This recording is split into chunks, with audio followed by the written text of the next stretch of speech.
말하기는 기술의 문제가 아닙니다. 이런 것을 우리가 인문학 용어로 이라고 이야기합니다. 음악이 굉장히 중요한 소통의 수단이었다는 것을 증명하는 것입니다. 자, 여러분, 우리 많은 사람들이 늘 소통 고민합니다. 여러분들은 소통이 잘 된다고 느끼시나요? 우리 앞에 계신 선생님 어떠세요? 잘 안 되는 것 같아요. 여기 옆에 계신 선생님 어떠세요? 저도 잘 안 되는 것 같아요. 많은 사람들이 소통에 대해서 고민을 하죠. 매일매일 대화가 넘쳐납니다. 회의도 해요. 발표도 해요. 그리고 그렇게 대면한 것뿐만 아니라 여러 채널을 통해서 저희들이 많은 대화를 나눕니다. 그럼에도 불구하고 내 마음이 닿지 않아요. 그래서 오해도 불러일으키고 때로는 갈등을 유발하기도 합니다. 그렇다면 왜 이렇게 열심히 많은 창구를 통해서 소통하는데 마음이 닿지 않고 이런 오해들이 발생할까요? 말하기는 기술의 문제가 아닙니다. 보통 소통 그러면 말하는 방법 이런 것들을 많이 이야기해요. 사실은 감정의 문제입니다. 지금 보시는 이 그림에 보면 피리가 하나 보이잖아요. 우리 어렸을 때 학교에서 리코더 다 불어봤을 거예요.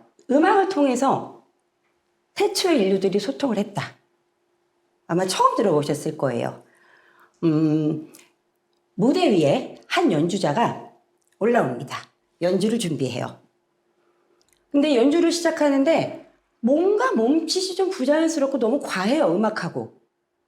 대부분의 연주자들은 이렇게 여러분들 뭐 TV를 통해서든 공연장에서 보시면 막 표정도 막 일그러지고 몸을 막 이렇게 흔들면서 연주하는 거 보실 거예요. 그게 멋있게 보이려고 그렇게 하는 게 아니거든요. 음과 음 사이에 그 기운을 흐트러뜨리지 않고 잘 연결하기 위해서 하다 보니까 온 몸을 써서 그런 표정과 몸짓이 나오는 건데 너무 과해요. 뭔가 음악하고 어울리지 않는 그런 과한 동작을 합니다. 어떤 모임에 갔어요. 누군가가 나한테 다가와요. 그런데 막 호들갑을 떨면서 어머 선생님 안녕하세요 막 이러면서 다가오기 시작해요. 저 사람 왜 저러지? 나 저렇게 친하지 않은데 약간 주춤주춤하게 됩니다. 이런 것을 우리가 인문학 용어로 꼴값이라고 이야기합니다. 자, 꼴값 떨지 않고 소통하는 것. 태초의 인류들은 그런 꼴값을 떨지 않고 소통했었어요. 그 방식에서 저희가 진짜 소통을 어떻게 해야 되는지를 배워보려고 하는 거예요. 사람들이 언어로 말을 하기 시작한 것은 약 8만 년 전부터라고 합니다. 그리고 노래를 부르기 시작한 것은 그로부터 50만 년 전이에요. 훨씬 더 역사가 깊죠. 그런데 고고학자들이 선사시대 유적지에서 이 뼈피리를 발견해낸 거예요. 50만 년 전에 뼈피리를 만들어서 불었다고? 이것이 의미하는 것은 그 당시 사람들이 사는 그 사회 안에서 음악이 굉장히 중요한 소통의 수단이었다는 것을 증명하는 것입니다. 당시의 부족들은 북소리를 통해서 소통했어요. 우리의 감정 상태를 다른 부족에게 소리를 통해서 알린 거죠. 말보다 소리가 먼저였다라는 것입니다. 단순한 모음의 형태였지만 자연에서 들리는 이렇게 바람 불 때 막 나뭇잎이 부딪히는 소리라던가 또는 비가 오고 나서 조금 물이 강하게 흐를 때 들리는 소리라던가 동물들의 울음소리, 새소리 이런 것들을 들으면서 아, 이 소리는 약간 이런 느낌을 갖게 하네. 아름다운 새의 지저귀는 소리를 들으면 뭔가 사랑스러움을 느끼는 거예요. 그러면 그 소리를 흉내내서 내가 마음에 드는 이성에게 내 마음을 전달했던 거고 그런 것이 발전해서 음악이 되었다는 것이 음악의 기원에 대한 정설입니다. 자, 소리와 음악이 말보다 먼저였다. 즉 소통의 뿌리였다라는 의미를 담고 있습니다. 근데 이 논어에 보면 공자가 음악을 소통의 본질로 이해하고 있음을 나타내주는 장면들이 많이 나옵니다. 어느 날 제자 유비가 공자를 찾아와요. 만남을 청합니다. 공자가 하인에게 내가 지금 몸이 아프니 만날 수 없다라고 전해라. 이렇게 해서 하인이 가서 전합니다. 그랬는데 갑자기 공자가 악기를 연주하기 시작해요. 슬이라고 하는 25개의 줄이 있는 검은고 비슷하게 생긴 악기를 연주합니다. 막 연주하는데 유비 입장에서는 아니 몸이 아파서 나를 못 만난다면서 뭐야 악기를 연주하는 힘은 있는 거야? 뭐야 저 사람? 막 찾아가요. 아니 스승님 이럴 수 있습니까? 목 아파서 나 못 만난다면서 지금 악기 연주할 아픈 거 맞아요? 만약에 이렇게 따졌다면 진짜 꼴값을 떠는 상황이 됐겠죠. 그런데 유비는 공자가 왜 그 음악을 연주했고 자기에게 어떤 이야기를 하고 싶어 했는지를 깨달았어요. 그래서 돌아갑니다. 굉장히 예를 중요시하는 시대였기 때문에 만남을 청하는데도 예를 갖추지 않고 만남을 청하는 건 굉장히 무례한 상황이었던 거예요. 공자는 악기를 연주하면서 네가 얼마나 나에게 지금 무례한 행동을 했는지 너 스스로 깨닫기를 바라노라 하는 의미에서 악기를 연주했던 거죠.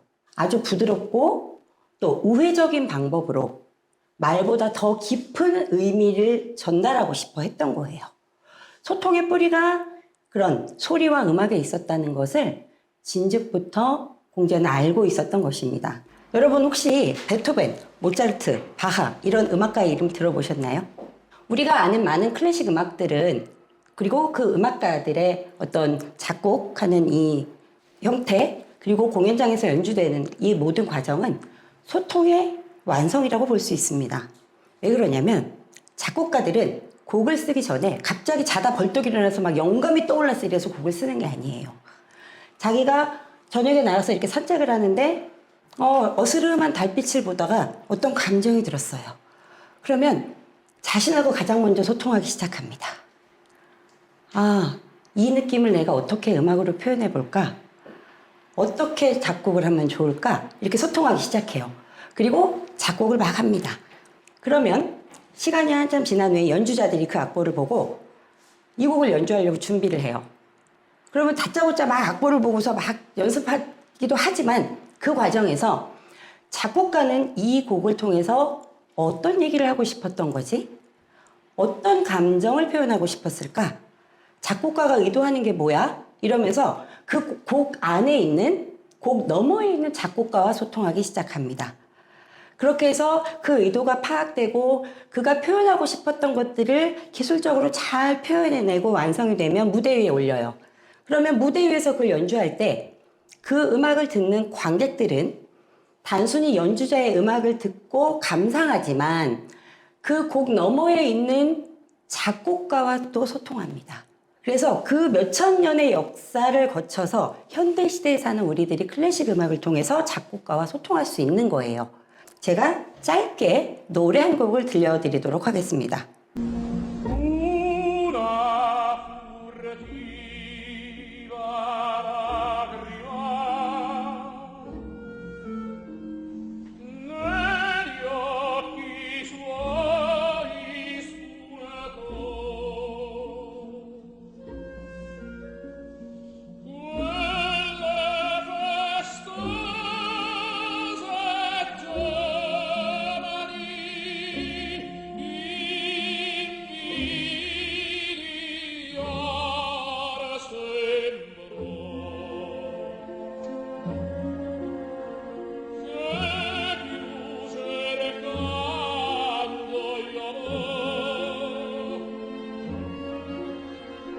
자, 이 노래를 들으면서 어떤 생각이 드셨어요? 어떤 느낌을 받으셨는지? 슬펐어요. 두 분 다 그렇게 생각하시고 다른 선생님들도 그렇게 생각하시나요? 도니제티라고 하는 작곡가가 지은 사랑의 묘약이라고 하는 오페라에 나오는 아리아입니다. 남몰래 흐르는 눈물이라고 하는 제목을 가진 아리아인데요. 한국인이 좋아하는 클래식 명곡 100곡 이렇게 하면 거기 안에 꼭 들어가는 곡이기도 해요. 사실 성악음악은 가사가 있기 때문에 훨씬 더 기악음악보다 감정 전달이 쉽습니다. 기악음악은 좀 더 어려워요. 가사가 없기 때문에. 자, 이 도니제티의 사랑의 묘약은 굉장히 재밌는 오페라예요. 남자 주인공이 여자 주인공을 짝사랑합니다. 아디나라고 하는 여자 주인공을 짝사랑해요. 이 남자 주인공 네모리노는 농부예요. 그리고 농장 지주의 딸을 짝사랑합니다. 그 사랑을 얻고 싶어서 이 약 한번 잡숴봐 이렇게 하는 그런 약장수가 그 시대에도 있었나 봐요. 이 약만 먹으면 사랑이 이루어져. 그런 약장수에게 속아서 사랑의 묘약이라는 걸 먹어요. 그랬는데 이 정작 자신이 짝사랑하던 여자가 자기를 좋아하는 게 아니라 삼촌이 물려주신 유산을 많이 받을 수 있게 됐다는 소식에 마을 처녀들이 자기한테 막 이렇게 구애를 하기 시작합니다. 그러니까 약효가 있다라고 생각하는 거예요.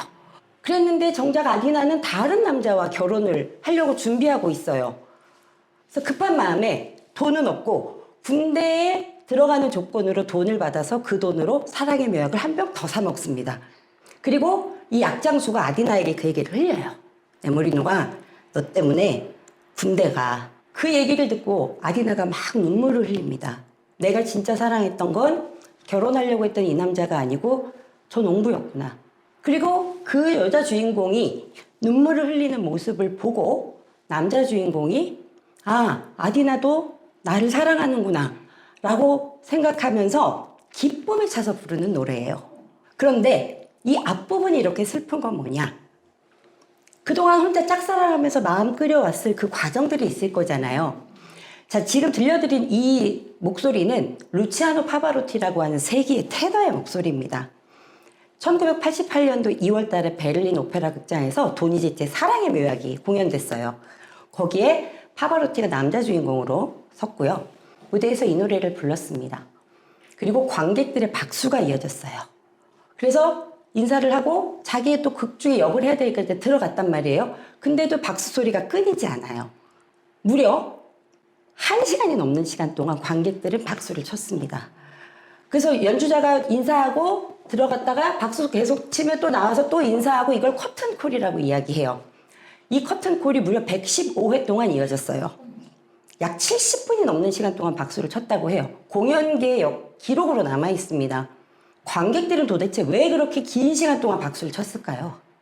어떤 생각을 가지고 어떤 느낌을 받았기 때문에 그랬을까요? 그 노래를 들으면서 자신의 과거를 떠올렸겠죠.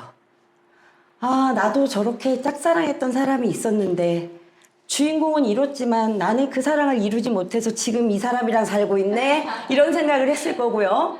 누군가는 나도 저 극 중의 주인공처럼 그렇게 짝사랑했지만 그 사람과 내가 사랑을 이루었어. 저 주인공과 나는 같은 마음이겠구나.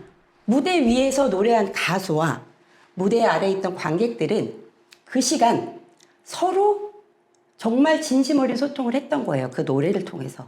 소통의 완성이 그 공간 안에서 이루어진 거죠. 그렇다면 이런 소통의 완성은 과연 공연장에만 있을까요? 우리의 일상을 한번 되짚어 보겠습니다. 혹시 선생님들 아이 키우시는 분 있으신가요? 사람은 태어나서 맨 처음 소리와 음악으로 소통합니다. 잘 자라 우리 아가, 잘 자라 내 아기. 이거 다 아시죠? 자장가예요. 하나는 모차르트의 자장가고 하나는 브람스가 작곡한 자장가입니다. 전 세계적으로 많이 불리우는 노래이고요. 어느 문화권, 어느 민족에 가든지 자장가는 다 있습니다. 그리고 그 자장가는 공통된 특징들이 있어요.